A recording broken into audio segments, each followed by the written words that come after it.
Now that I've shown you how to use the Shark Slider Nano, I'm now going to talk to you about how to use the time-lapse mode. In our bundle version, we feature a bundle of cables of which support a variety of cameras. Please check our compatibility lists on our website to see what cameras are supported.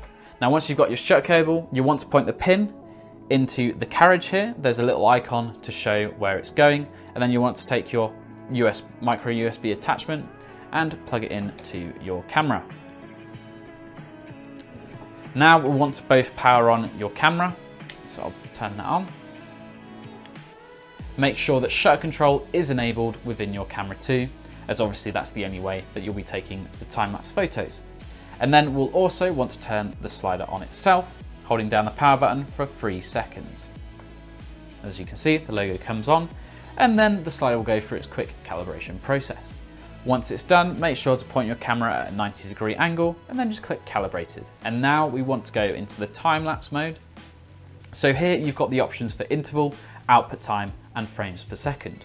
The interval is the gap between when photos are taken. So say I want a photo to be taken every 4 seconds. I'm going to change the interval and the buffer to 4 seconds. Now you can also use bulb shooting mode. So if your camera supports a bulb shooting mode, just simply enable it and enable it within the slider too.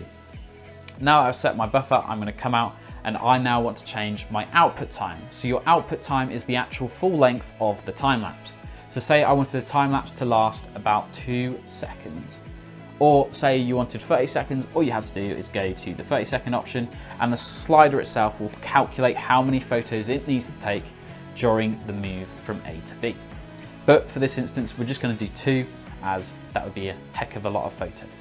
So now that we've got our interval and output time set, we can also set our frames per second. It's currently set to 24, however, you can set it to 25, 30, 50, or 60.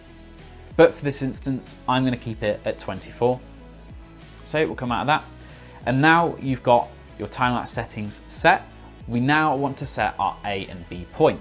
So to do so, just like we did when we did our quick start, all you have to do is take your 2 fingers, place them on both buttons, and it'll open you to the set key menu. You then want to point your camera in its A position and click A, then move the camera to its B position and click B.